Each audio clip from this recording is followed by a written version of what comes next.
Hello and welcome into Big Talk. I'm Dalton Shetler alongside Sam Sprunger over there. College sports with a Midwest perspective, blue collar and blue blood. That's what we're all about here on Big Talk, breaking down a lot of Big Ten football. We have what is to this point of the season the biggest Big Ten football game of the year to this point, with Penn State and Ohio State clashing. We're going to be talking about that. What? It's like back in the day when it's like, this is the game of the century. And then 3 weeks later, it's the game of the century.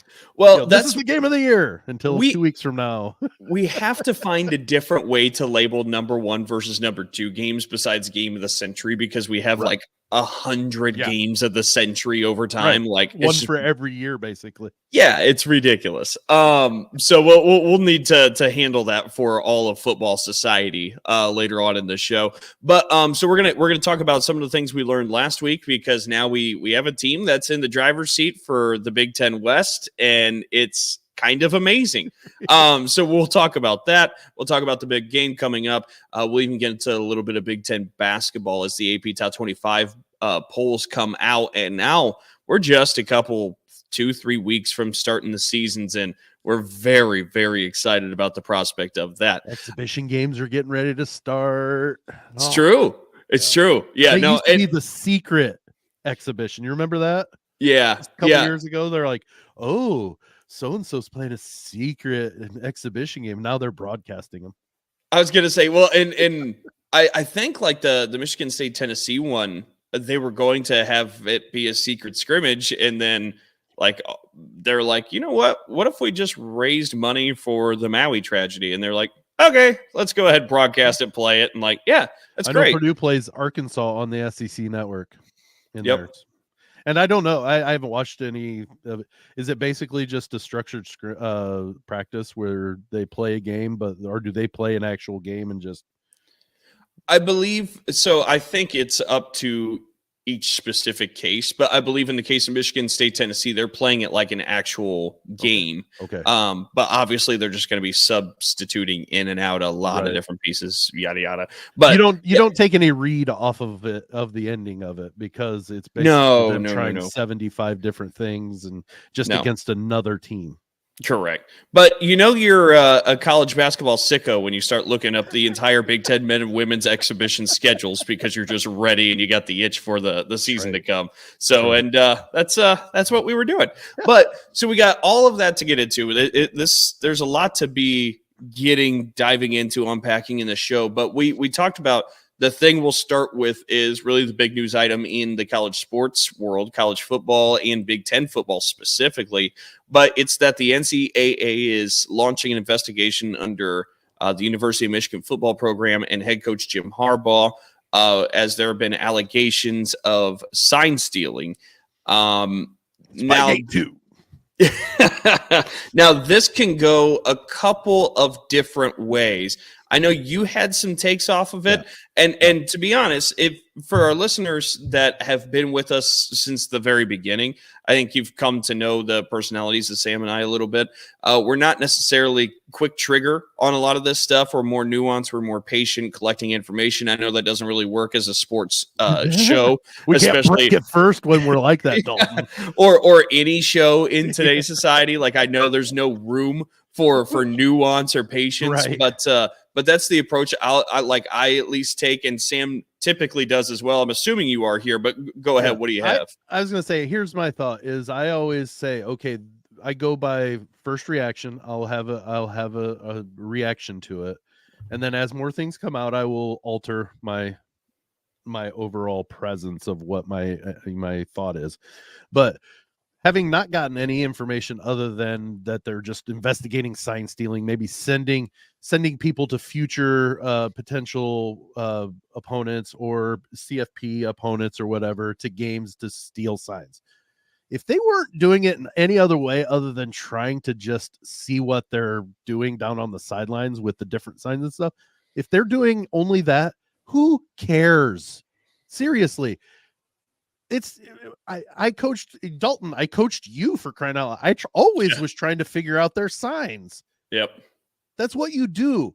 If you can get it, it's not cheating. It's do a better job of hiding what you're doing. And, a coach can stand on the side and say, we're throwing it long. or they can do it in a sign. It just depends on how you hide it. And now, if they're doing it electronically, where they're video recording, trying and being able to take it home and break it down, then maybe that's a little sleazier. But honestly, if they're just sending people to games, who cares? So, and this is what's interesting. And I read a couple of articles, and Brendan Quinn of The Athletic, for my money, is one of the best writers there is in college sports. Yeah. I mean, I enjoy and learn every time that he puts something together. And in his article in The Athletic, he had mentioned that sign stealing by the letter of the law in the NCAA is not prohibited. There is no rule against sign stealing. But for the NCAA to launch an investigation, that points to something more serious if by their rule, sign stealing is not prohibited. Now, off-campus, in-person scouting of future opponents is prohibited. Video recording, those types of things are prohibited. At this time, we don't know the severity of the actions. And that's where I've all prefaced it. Yeah. Well, and I think that's why like so much of this is just wait and see. Like all we heard was Michigan sign stealing. But again, like just as simple as sign stealing is what you're talking about. Like honestly, like what you're talking about in some respects is just scouting. Yeah. Like you just scout to know how a team lines up for a formation. Like some of that is fair game. And I think we all agree to that, like in just the spirit of sportsmanship, yada, yada. But like the idea that the NCAA is launching an investigation and there are multiple allegations, accusations, it's pointing to me that there's something more severe than just them looking down and being like, they're trying to run this. Like, you think so? Yeah. Like I think if the NCAA is launching an investigation and notifying the Big Ten and the Big Ten's calling future opponents, like and they said they have a certain amount of evidence, I believe that there has to be something more severe than just as basic as sign stealing. So I have three layers to this. One, we have to find out what exactly was taking place. Like that's my first layer. Like what was the extent of the action, the extreme that Michigan was going to for this? I think that's one. Two, the timetable. How long has this been going on? We haven't received any information on that, if it's just this year or if it's over years. Yeah. Be curious about that. And then third, my final thing, and this is something that nobody's really talking about.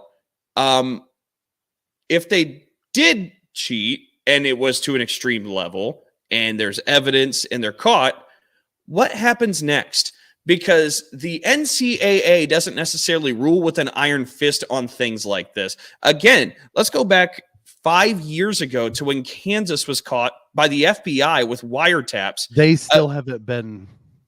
They won a national championship 2 years ago. Like there's no repercussions. Yeah. And the FBI was involved with evidence. Like I don't have faith in, even if Michigan is caught red-handed doing something terribly wrong, what will the NCAA do? Like those are my three things with this situation that I need to see unfold to understand the situation better. Can I add better. A fourth prong to your thing? Sure. Be quicker about releasing information too, because the longer you let us sit here and say, really, sign stealing, that's all, my original thought is, you know what do you have? Because if they're really only stealing signs from the sideline, it's like you said, it's scouting. Let us know what this is. We don't need to know every tawdry detail. There's a wide range in this. Yeah. Yes, we need to know, so we're not sitting here bashing. Make us agree with you.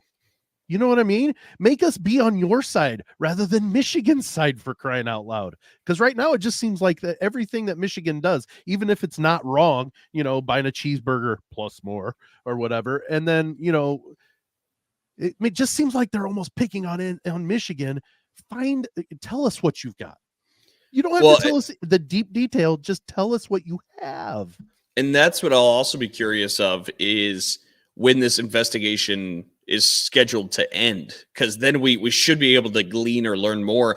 I think if you have something more damning, the term sign stealing didn't do this justice. That's what I truly believe. And that's my point is the way you're making this sound is the guys watching, you put it in baseball parlance, everybody's watching the third base coach give the signs and tries to find the indicator.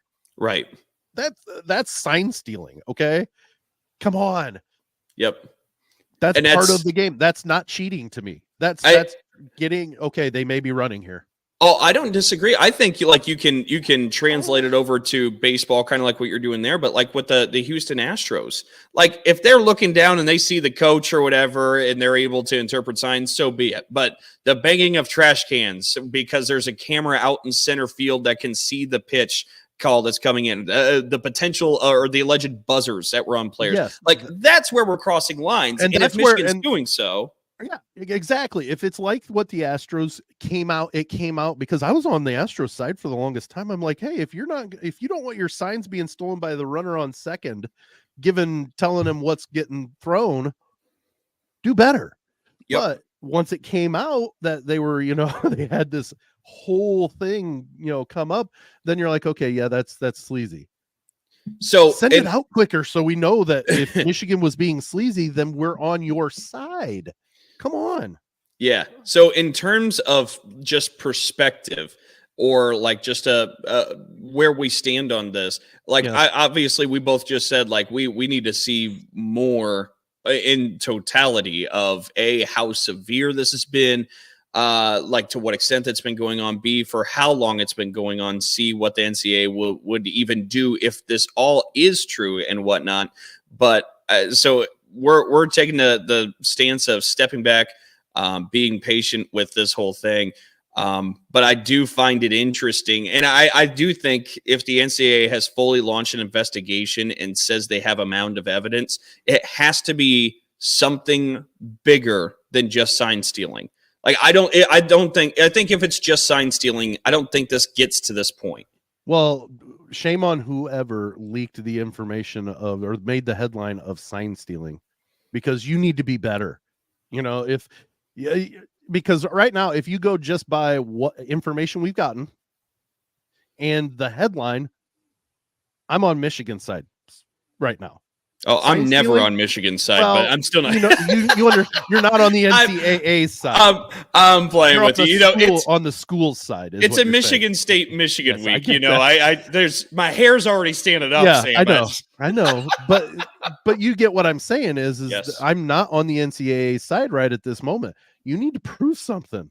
Like I said, I don't need to know the ins and outs and great details necessarily, but tell me you have video evidence of Michigan doing things, we've got the videos they took, or we've got this. I'm a firm believer that, they're not guilty until you prove that they are, to me. We've seen, back in the day when Duke had their whole lacrosse thing, they had seasons ended because of things, and it turns out it wasn't even real. So let's tell us what it is. And we can then say, okay, yeah, they're sleazy, or no, you guys are overstepping. I don't know, because we haven't been given anything. It's very little information at this point. But to punctuate this talking piece before we go back to actually breaking down football games, the reason why college sports are just so great. I went to a Michigan State hockey game last night, right? Thursday night, Michigan State, Canisius. And the camera in the Munn Ice Arena was panning the crowd and found the student section where a student was holding up a sign that said, "Harbaugh stole my other sign." This is why college sports is awesome. Isn't that just great? Isn't that great? Well, yeah.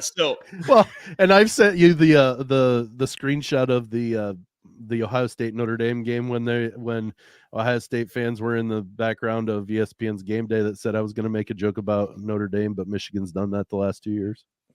About Ohio State. I was going to make a joke about Ohio State, but Michigan's done that the past 2 years. That kind of banter just makes college sports awesome. I remember, speaking of Notre Dame, I remember going to the College Game Day when Stanford came there in 2012. And I remember there being a sign, because, of course, it was in front of Touchdown Jesus, right? Uh-huh. And the sign said, "Hey, SEC, this is what a library looks like." I was like, oh, that's nice. Well done. Witty. I like that. All right, let's get into football. Yes, please. We totally said we were just going to tip off the show with that, and look at that, we're 15 minutes in. Yeah, it is interesting. It is. I think there's just so little to know at this point that everybody's kind of shooting off in different directions. But we digress. We'll learn more. We'll talk about it more later on. Tangents are our thing. Yeah, going to last week, the Big Ten West. We think somebody's in the driver's seat now. It's the Iowa Hawkeyes after just as everybody thought. They scored the lone touchdown of the game against Wisconsin and won it 15-6. And they were still ahead 9-6. I mean, they would have won the game 9-6 without the touchdown. So Iowa wins this one against the Badgers. They move to 6-1 on the year. And I think it's time we all face reality that the Iowa Hawkeyes are probably going back to Indianapolis for a Big Ten championship game. You're probably right. You're probably right. And well, hang on before you even get going. Yeah. Do you know what's even crazier than that? What's that? Have you taken a moment to look, my friend, at the remaining schedule for the Hawkeyes? Yeah, they have Minnesota, Northwestern, Rutgers, Illinois, and Nebraska. Yes. They're winning the West. We talked about this ad nauseum last week because we broke down the fact that they don't have anybody they should lose to the rest of the year. It may not even be just winning the West, Sam. They might finish 11-1, and they might be my stinking. They'll be top 15 in the country. They're going to be like 25-point underdogs in a Big Ten championship game against either Michigan, Penn State, or Ohio State. And if they win that game, if they pull off that giant upset by like 3 or 4 touchdowns, they'll have a CFP argument. They're in the playoff. Like if they win that game, they're in the playoff. They have to be, don't they? They'd be 12-1 as Big Ten champions with one loss to Penn State, which is not a bad loss, even though it was 31-0. Like I just the more we have talked so much Iowa football this year, and Sam and I were talking about before we started the show. I truly believe this is one of the most fascinating teams I've watched for a season. Just like go through the year, because look at the context here. You have an offensive coordinator who everybody is calling for because of nepotism. So what do? Before the year, they put in a clause in his contract that his team has to score 25 points a game. Iowa is not scoring 25 points a game. They're right at 20. I just did the math for Big Ten games right now. They've lost one. They lost to Penn State, right? So for Big Ten games, I believe they've played 4. So they're 3-1 in the conference, averaging 15.25 points a game. They're 3-1 in the driver's seat, averaging 15 points a game in the Big Ten. So they're averaging 15 in the Big Ten. The clause is for 25 for the season. I think they're at about 20 for the season. Do you think Ferentz just even thinks about that, though? No, I really don't. Win the game is what he's thinking. But just think about this context, right? You have this situation going on where people are calling for nepotism, and they had said, you know what, we've got to fix this. They say you got to fix this where you have to score 25 points. And so you would think that if the team's not scoring 25, they're not winning. But Sam, we're seeing a team that is still refusing to score points. Oh, yeah. Maybe potentially have an outside shot to make a college football playoff at this point. With a huge upset at the end. That'd be the only way they would have an argument. Even then, it's a stretch. Yeah, it's a puncher's chance, but like just frame this world. Like if this all played out this way, like just imagine this reality. It would be amazing. It would be completely warranted to say, thank goodness this is the last year for the 4-team playoff. I mean, literally.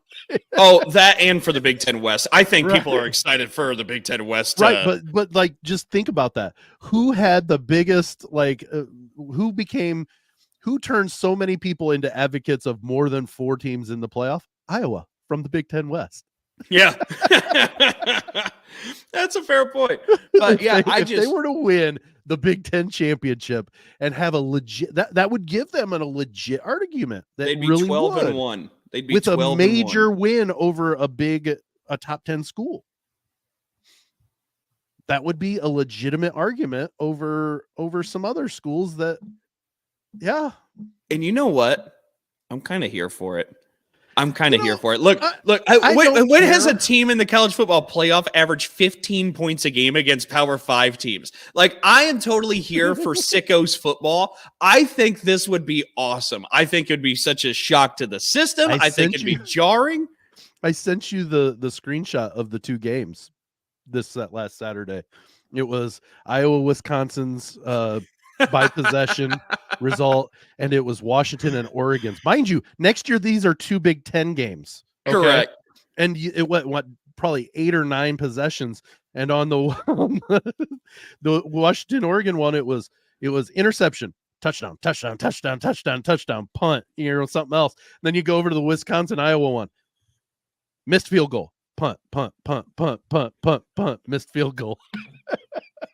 I mean, it is amazing. Yeah, it's the same sport somehow. Like, it's the same conference next year. I think I saw the graphic flash during that Iowa game where it said Iowa 3 plays in the last 6 drives. I believe I saw that graphic during the game. 3 plays in 6 drives that the Hawkeyes had. I'm telling you, Sam, I just, all of this is so bewildering. Like, every week there's an Iowa stat that just absolutely throws me on the floor, and they're favored the rest of the way. Like, they're supposed to go 11-1. They should be 11-1 by the end of the season, which just blows my stinking mind. It's amazing. That is for real. That's why I throw this up there. And again, I say to you, I think this is the most fascinating team for a season to follow I think I've ever fully experienced. Like, this really is amazing. It is, because they just win. You know what I mean? They're down another tight end. Eric All's hurt now. So Luke Lachey and Eric All's hurt. They don't throw to receivers. And they've got a second string quarterback in. And they're going to go to Indy. Yeah. And they're going to go 11-1. Like, it's amazing. You know what? Somebody else prove us wrong. Beat Iowa. And you know what? It's time. Tory Taylor for Heisman. We need to start the chatter. Put the Iowa punter in the conversation, because if they're 11-1 and they're going to the Big Ten championship game, like, this guy, I think he punted for 560 or 600 yards last week in that Wisconsin game. Like, the guy is unbelievable. And I know there's a bunch of jokes about it, but there are t-shirts already made. You know, all the Iowa fans, they wear punting is winning. Like that, and a lot of them got they got 15-6. They got a map of Australia on it too for Tory Taylor. Like, they've totally leaned into this, but like, we need to start some chatter about Tory Taylor needs to be more than just the Ray Guy winner. Like, we need to get Tory Taylor more praise, because that's where I'm landing. Let's say it this way. You'll get me on board if you get to the point where we're really looking at this in another 4 weeks, to where Iowa's got like 2 more games left, or 1 more game, whatever, going into the Nebraska game, and they win. They're going to Indy. I would be wholeheartedly on full force. We should start it now, but then really push it, because that's when it starts to get to the point where people are voting. Everybody listens to our show. Well, of course. Well, yeah, they should anyways.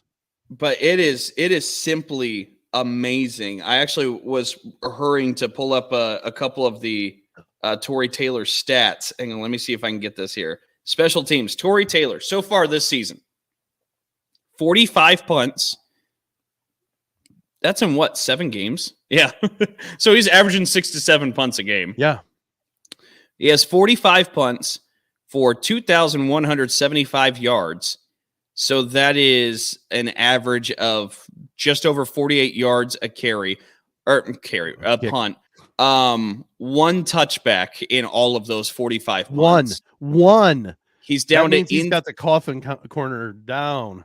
Inside the 20, he's placed it 17 times of his 45 punts. He has 19 punts that are 50 yards or longer. And to only have 1 touchback.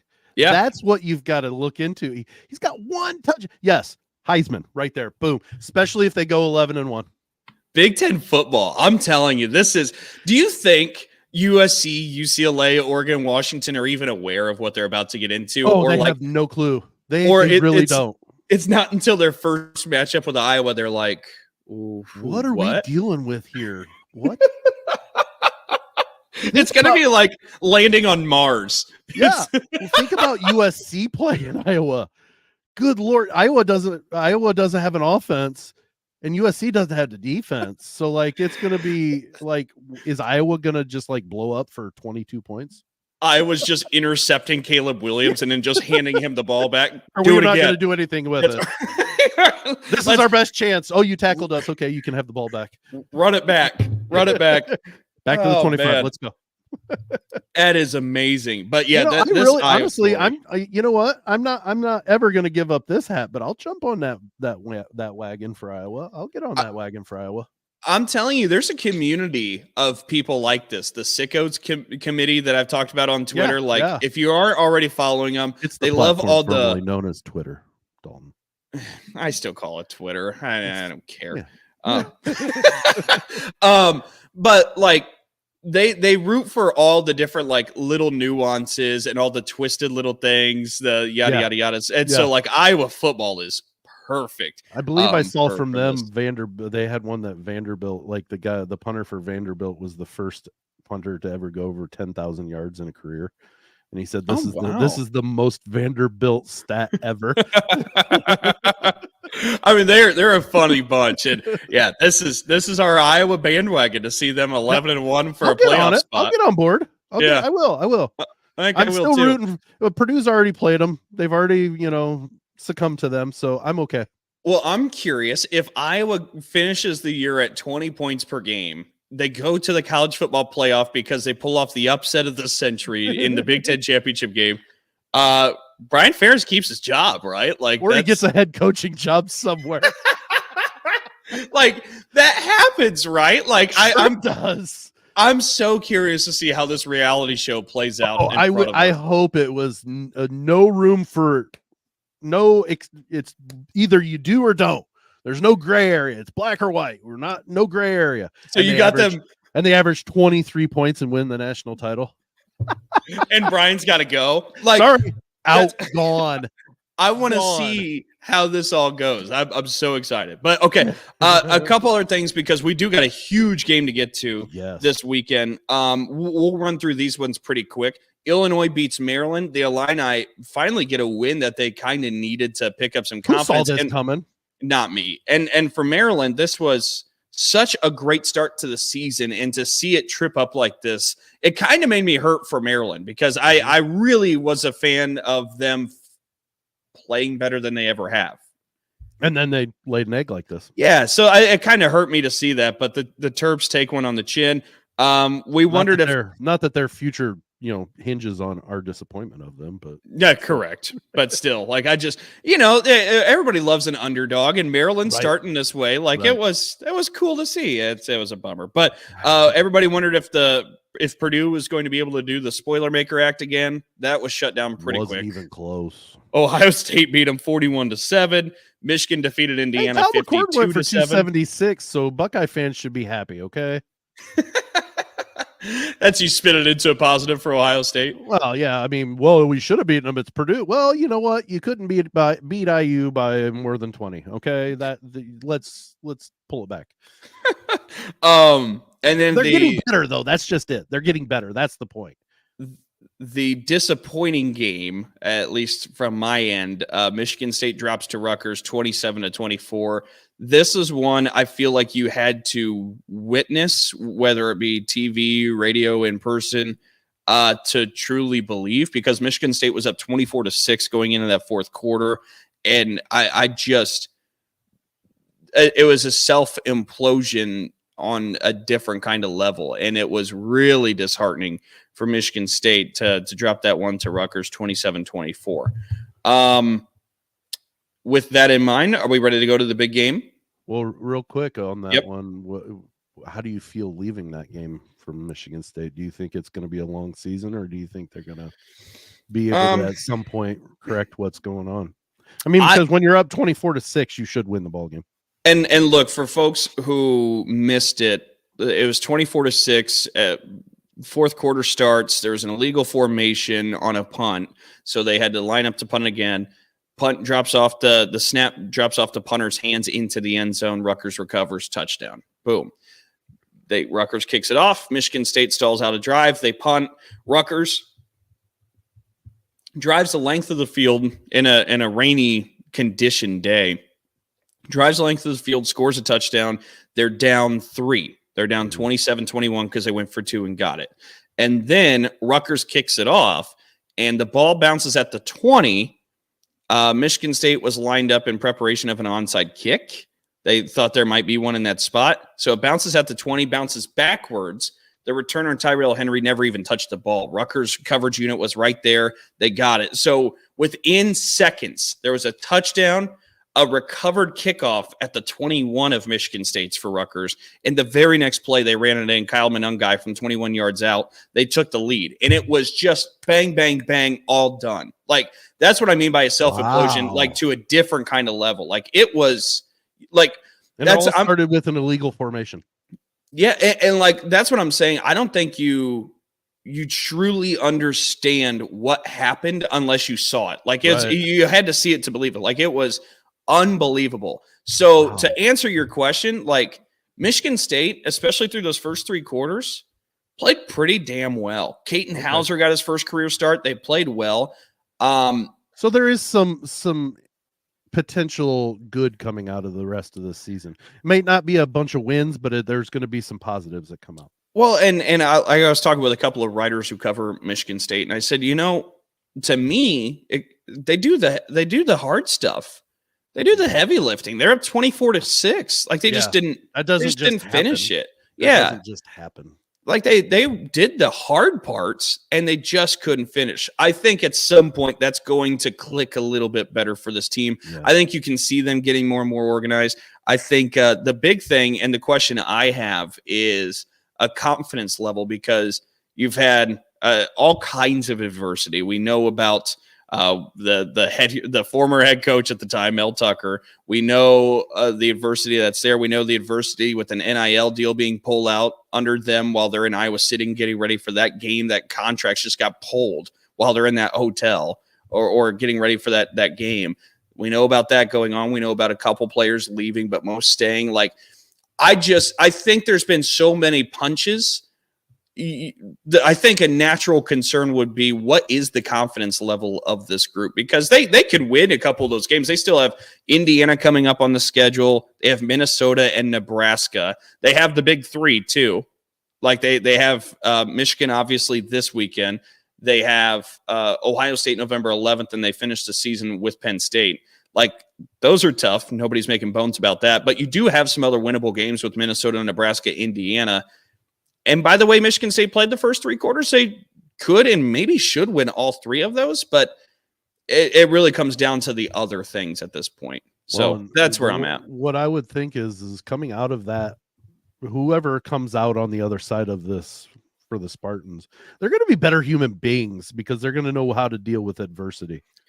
Well, and I think you had texted me at one point. I've gotten so many text messages of people asking me, is like, whenever there's news that somebody hits the transfer portal, like Jordan Simmons had hit the transfer portal.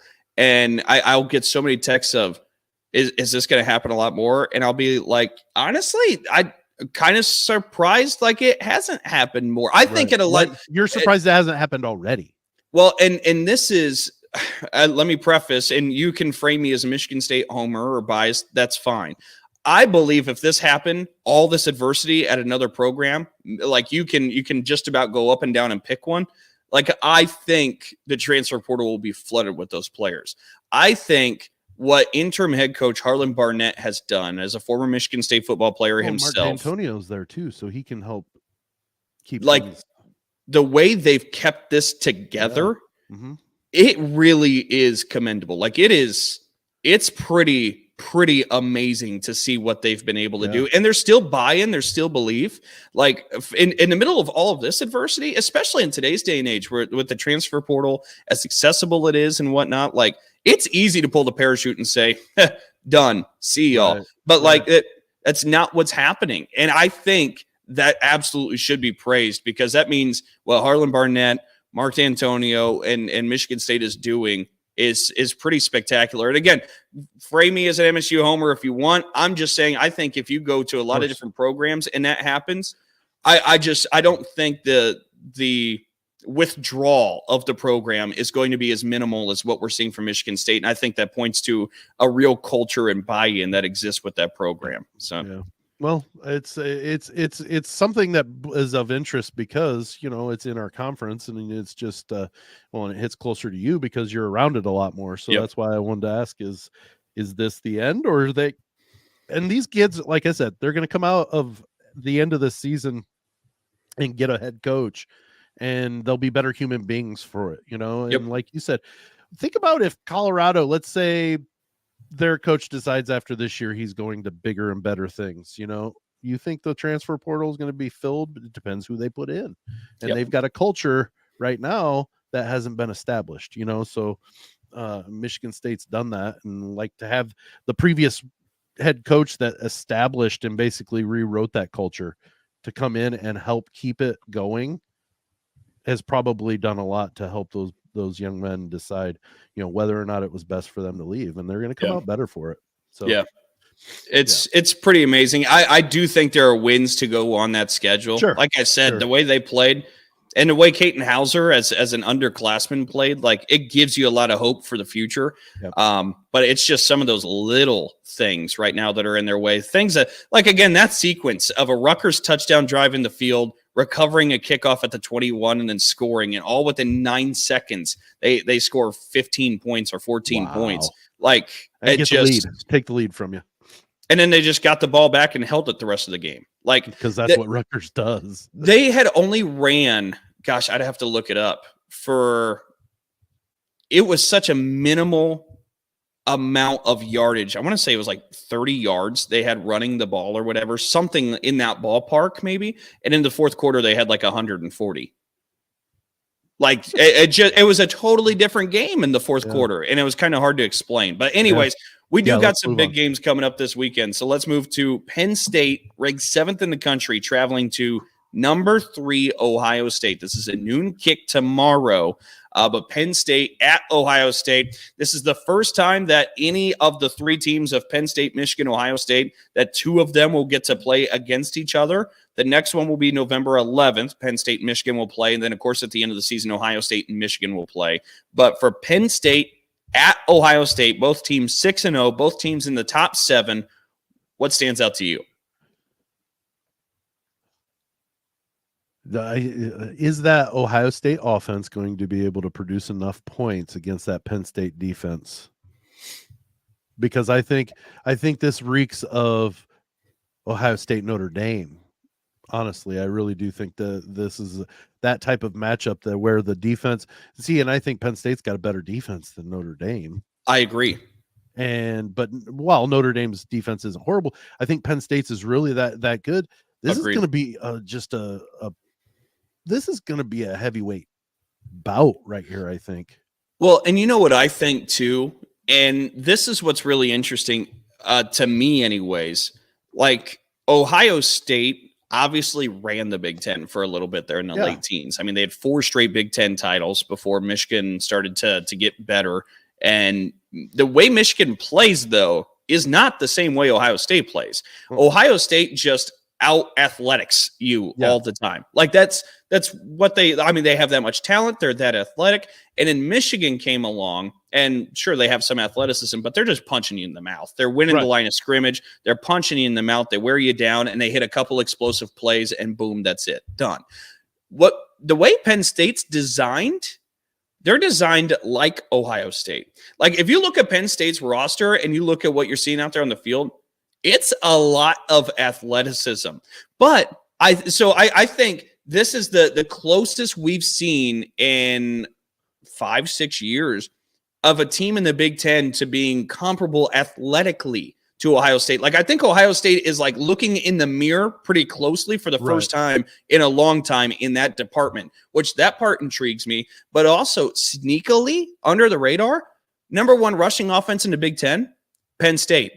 The 2 sophomores of Nicholas Singleton and Katron Allen running behind that offensive line. Don't forget, Olu Fashanu, the tackle for Penn State, is going to be a top 5 draft pick this upcoming draft. Like, Penn State's got a bit of a line for the first time in the James Franklin era, which has always been kind of a talking point. Yeah. Like, that's what people point to all the time when they're like, yeah, Penn State isn't quite good enough. Look at the offensive line.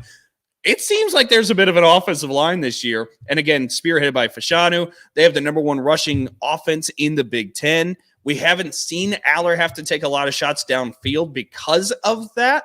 So I'm kind of curious how all of those maybe the Aller question marks, maybe we get a couple more answers when they go against a tougher opponent. But I'm so curious to see how Ohio State handles somebody similarly athletic to them. Because now remember, in the college football playoff, they went against Georgia. Georgia's plenty athletic, but it's more in the mold of what Michigan does, right? Like they're going to win the line of scrimmage. They're going to hit you in the mouth. Like Stetson Bennett's going to find Brock Bowers on a couple of little routes, and he's just going to bulldoze everybody. Like that was the MO. It was more Michigan-like to me, where Penn State is more in a shape and mold of Ohio State. I'm curious how that plays. Yeah, that's kind of my point is, like you sit here and look at, what they're doing. You're looking at almost mirror images. And the only thing I would say is that would, to me, give Ohio State an edge just simply because they're home. Agreed. I think if this game's at Penn State, I think I would favor Penn State. Yeah. Now, and the spread, the way the sports books have it, is 4.5, I think, for Ohio State. And again, they're at home. So that if you do the math, what makes it 1.5? Yeah. So it's pretty razor thin. What's the over-under on that? Do you have that? Oh, that's a good question. I'll have it real fast. Hang on. Because honestly, this could be a defensive struggle for the whole game. But it would be about that time that you have a blow up where, like all of a sudden 45-42. Well, and these offenses are capable of that. For sure they are. I mean, Penn State's averaging more than 44 points a game right now. 44 points a game. And the over-under is 45.5. Golly, I don't know. I think I take the under just because I I do. I think it's 17-14, like something absurd, almost like the Notre Dame score, like that. Like that's what I envision, because when I think about those two teams, Notre Dame and Ohio State, I think, okay, they've got offenses that can put points on the board, but their defenses are really good. So I figure that it's going to be like that. Well, let's have a gentleman's agreement, because I think the over is going to hit. You think you're going to hit over? Okay. I think and you know what? That's just about the time that it would. Me thinking, oh, I've got this figured out. They're going to hit the over, just like the Wisconsin or the Illinois game last week. I even said, because we said that Penn State played UMass. I'm like, yeah, that's essentially a bye week. You said Illinois, Maryland. I'll second what I just said. That blows my mind that Illinois beat them. So it wouldn't surprise me.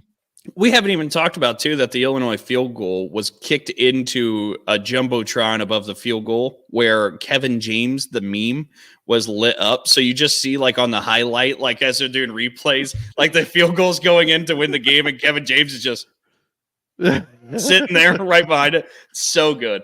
Okay, there are a couple other Big Ten games. Yes. Of course, Michigan State and Michigan. This is a big one for Paul Bunyan. It's happening at night at Spartan Stadium. The first time these two teams have met at night at Spartan Stadium. Michigan obviously clicking on all cylinders, playing really, really well, ranked second in the country. Michigan State comes in 2-4. We talked about what happened last week with their loss to Rutgers. But wearing their blackout uniforms. They are wearing the blackout uniforms. And, and again, feel free to paint me however you want to paint me with this, but we've seen goofy things happen in this rivalry. Sure. Could this Trouble maybe be the well, and even upset wise, like I think 1990 when Howard dropped the 2-point conversion, and I know as I say drop, Michigan fans are yelling, "He was trapped." I understand, but I think they were ranked number 1 in the country then. I mean, like there have been so many of those upsets. The 2001 game where Michigan State Smoker found Duckett in the end zone for the big upset. This is in the time frame where the artificial turf was that fuzzy green stuff that I've got in my basement. That's what the artificial turf was. But there were so many of those Yeah. kinds of upsets throughout the year. I think about 2017, they beat a top 10 Michigan team. But I think about 2020 as well, the COVID year when they played at Michigan and Rocky Lombardi and Ricky White went off. Michigan State was 24-point underdogs heading into that game, and they won 27-24 in Ann Arbor. So goofy things happen in this rivalry. The spread right now is 24 as well for tomorrow night. Now, again, am I saying it would be maybe one of the goofiest things of this rivalry? Yeah, it probably would, because unlike 2020, Michigan is really good. And Michigan we thought was good in 2020. And it was the second game of the year. And we learned pretty quickly, oh, no, they're not. They're not very good. This year, they're pretty good. So this would be established that, I think. This would maybe be the biggest upset in the Michigan State-Michigan series. I want to say that's almost the case. Unless I'm really blanking on one in there. There were some pretty good wins. You go through the years. I mean, this was such a good series. And Michigan State's won 10 of the last 15 against Michigan. Michigan State's been in control, but yeah, it's definitely an uphill climb tomorrow night. Well, and let's say it this way. You don't anticipate it, but it's kind of like when I was talking about Purdue Ohio State last week. I don't anticipate it, but it could. I see scenarios where strange things have happened, and rivalry games, that stupid cliche, you throw the record books out the window. No, you really do sometimes, because sometimes that team with the lesser record gets things clicking, and they have just such a drive to beat that other team that it does sometimes. Things happen to where it takes place. So I wouldn't be overly shocked, but I would be surprised if Michigan State wins. Well, and to be completely transparent, that's one of the beautiful things about this rivalry is Michigan State can always get up for this one. For sure. But like we were talking about a little bit ago, I wonder where the confidence levels are at after the 18-point comeback by Rutgers the week before.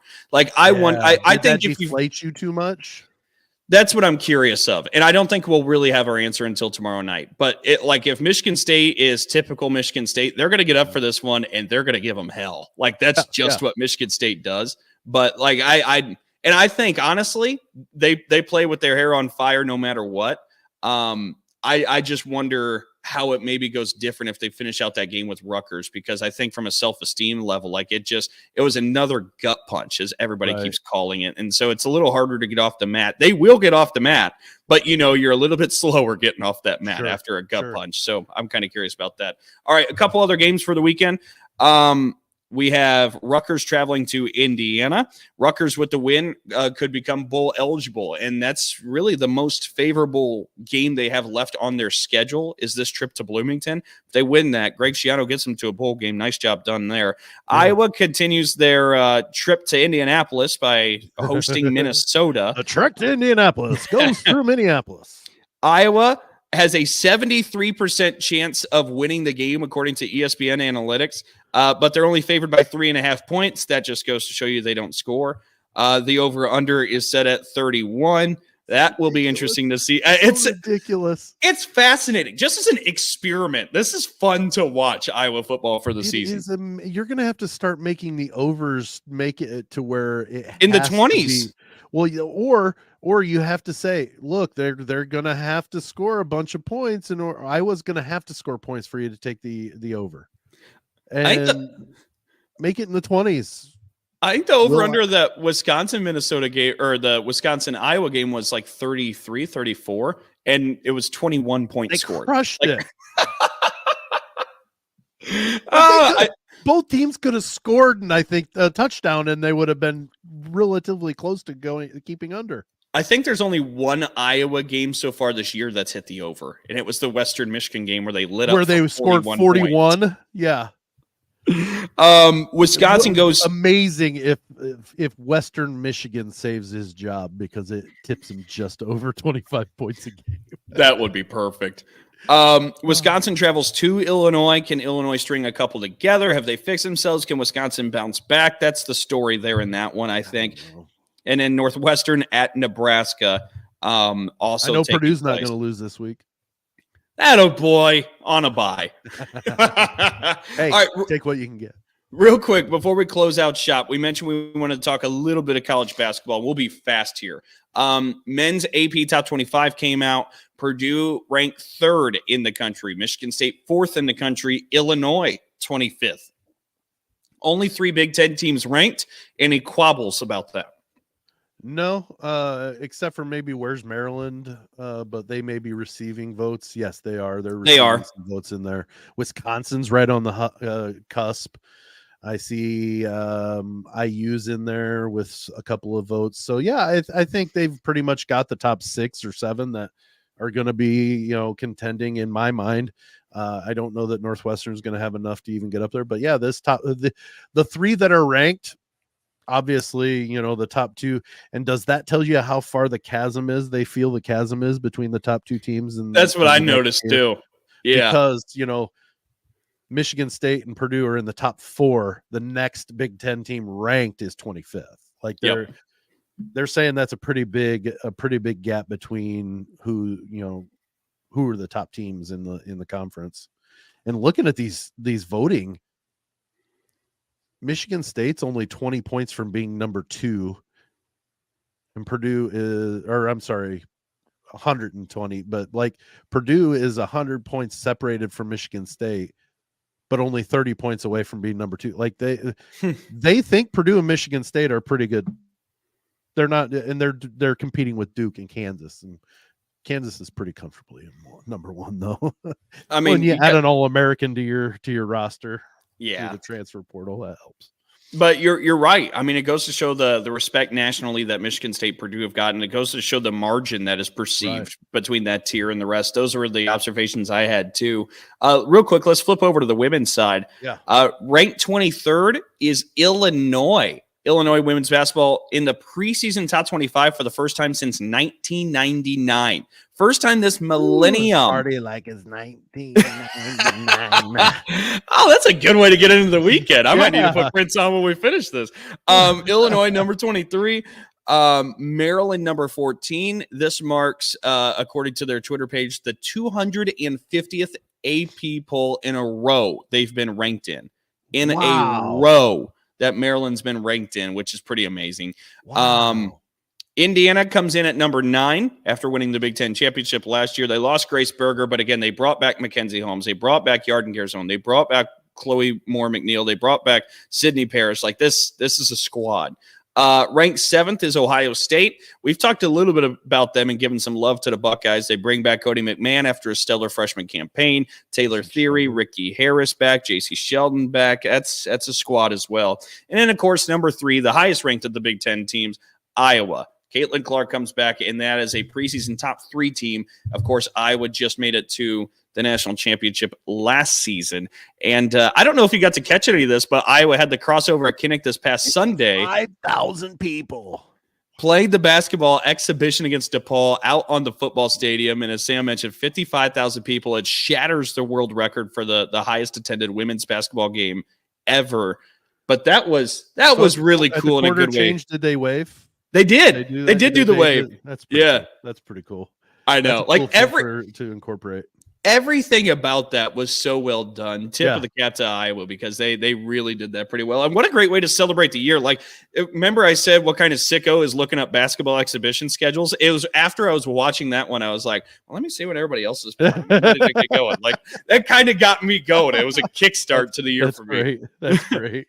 But yeah, I think I like Ohio State. I said that I felt that they probably had a better chance of superseding Iowa from that Big Ten regular season championship. At least the preseason polls agree with me. I think any of those top 3 are going to be really good representatives as the conference champion, no matter which one comes out from it. Yeah. But there's basketball's coming up shortly. But again, the big one this weekend, we got Ohio State and Penn State, and that's going to decide a little bit of the discourse of what we do for the next month. Well, honestly, it's gonna leave, especially if Penn State wins, it's gonna give us that, okay, what happens in the 11th of November? What happens there? If Ohio State wins, then it's like, okay, well, we're on track for the Thanksgiving game, and then obviously November 11th, you still want to see if Penn State keeps their hat in the ring, but it's going to make for it's going to take us all the way to the end of the season, since we know the West is already going to Iowa. Correct. But you're right. If Penn State wins one of either this game or on the 11th against Michigan, then it sets up for a desperate team in that final week of the season when Michigan and Ohio State meet. Whoever's not undefeated. Yeah, and one of them is going to need the win. Or if Ohio State and Michigan take care of Penn State, we're going to have an undefeated matchup more than likely to finish out the regular season, which is going to be a lot of fun. So it all gets started this weekend. I don't know that Michigan Ohio State game is an undefeated. I just don't think it is this year. If it's not Penn State, do you see anybody else? No. It's just got to be Penn State. Okay. Penn State's going to win one of those two, I think. And I think it's going to be, honestly, they're going to beat Michigan, and then Michigan's going to beat Ohio State, and that's going to get Penn State into. And then we'd have 3 teams tied at 11-1 heading in, and we'd have to go into the tiebreakers to find out who gets to play Iowa. And it would who gets to win the Big Ten championship against Iowa. Actually, who gets to play Iowa, because Iowa's going to win it. We know this already. We've already written the book. It's over. I love the idea of Herky Hawkeye and Kirk Ferentz just sitting there without a sweat on their brow, just like, you guys figure it out. We'll see you there. They've got their hand on their chin, just tapping it. We don't have to worry about tiebreakers here in Iowa City. We got this handled. We don't score enough points to have tiebreakers. That's so good. You have Penn State, Ohio State, and Michigan just battling between heavyweights, and Herky Hawkeye and Iowa just sitting in Indianapolis. That is perfect. They're booking their hotel already, just so they make sure they get the right hotel that they want. It is. Oh, goodness gracious. It's going to be an interesting finish to Big Ten football, but really it kind of gets started this weekend with Penn State, Ohio State. But anyways, let's close up shop. Sam, where can everybody find us? Yes, sir. You can go to the TikToks, the Instagrams, and the platform formerly known as Twitter at B1G_talk. That's B1G, not BIG. Dalton, B1G_talk. Big Talk. Then on Facebook, it's B1G Talk, Big Talk. Do not go to All Big Talk. That's a different show. That's not us. Big Talk. Okay. We are streamed every week on the ASAP network.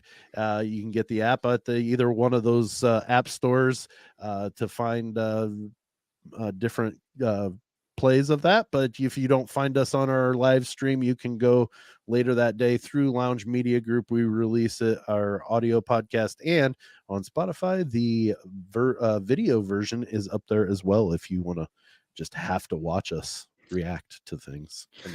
Some people are glutton for punishment, so those are probably the ones that watch our show.